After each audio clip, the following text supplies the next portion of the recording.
in in the Himalaya, especially, there's one segment which has not broken till date.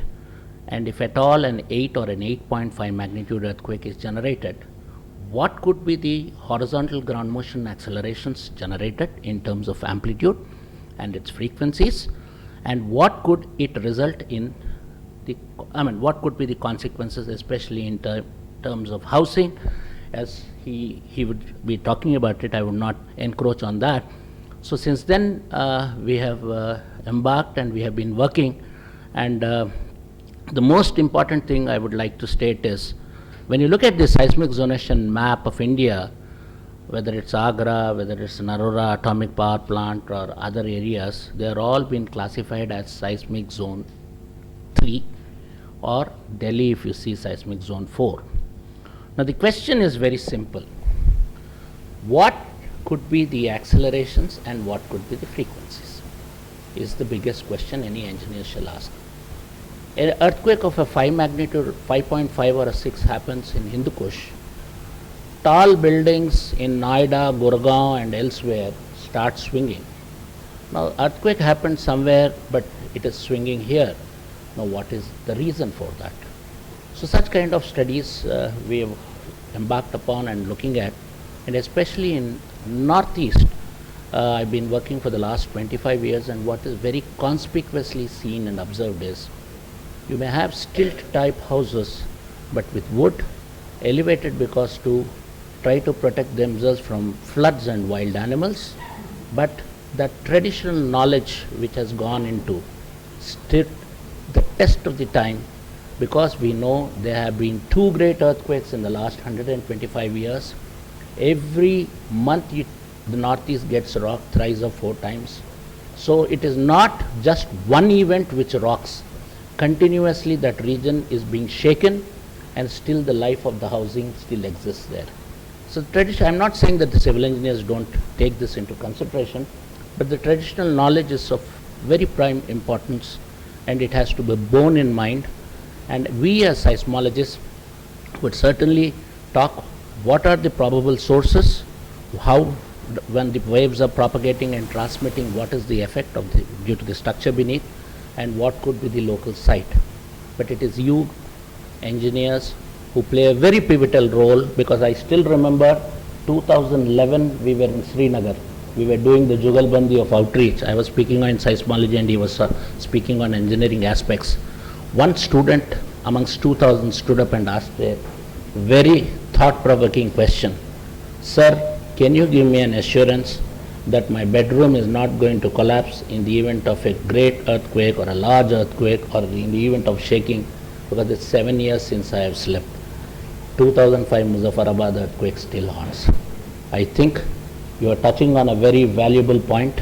It is ultimately, we try to provoke children that when your parents buy new flats, ask them, is there some engineering which has gone into where it is seismically, you could be in the event of an earthquake, that you can still safely live within your houses, because earthquakes don't kill people, it's the buildings. I think I will stop my lecture here, and Professor Murthy will be speaking. Thank you very much.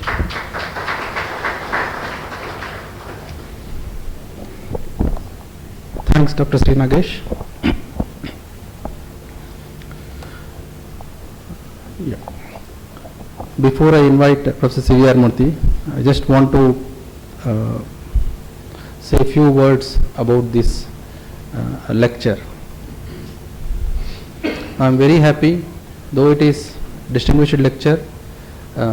Usually distinguished lecture means audience will be slightly in general nature, but here many civil engineers are there, and again I am happy that leading civil engineering consultants are present here, who are managing the major part of the show in this region. Now let me talk about housing. When it comes to housing, 3 things are important. First is safety, second one is sustainability, and third one is affordability. So what I have seen is, whenever government catches a lot of attention actually, but if we clearly see, around 80% or 85% of the housing is managed by private sector.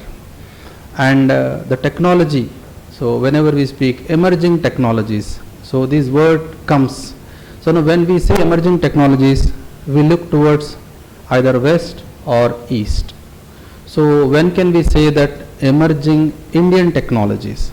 So if we start looking inside, then we find lot of technologies which can be developed and again like give life to that. So if we see the housing typologies in India post independence, there were around 30 building typologies, and if we look at subtypology, they scores around 300, 400. But what is actually happening right now is focus is not on any of these typologies, because in curriculum what students study is only one, that too not fully.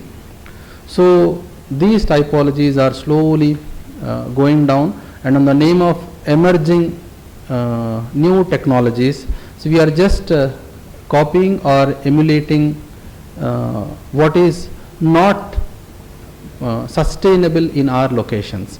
So these three things, safety, sustainability and affordability, these three things are very, very important.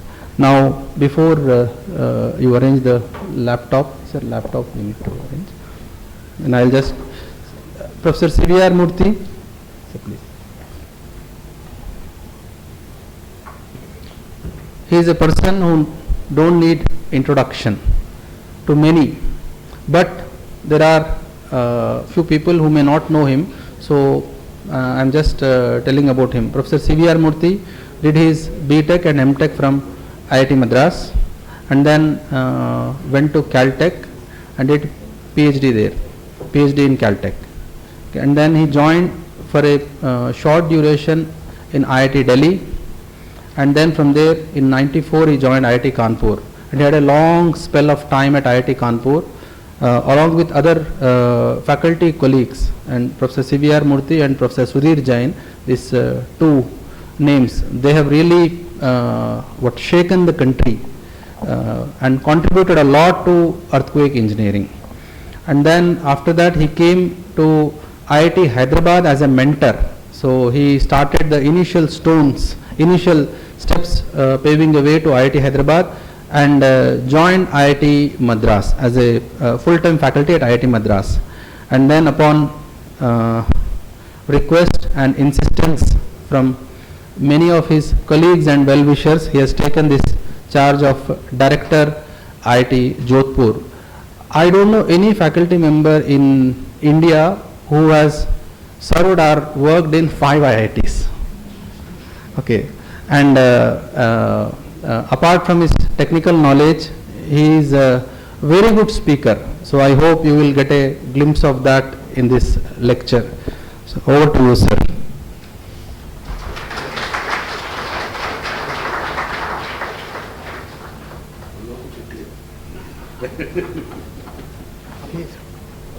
Ji, thank you.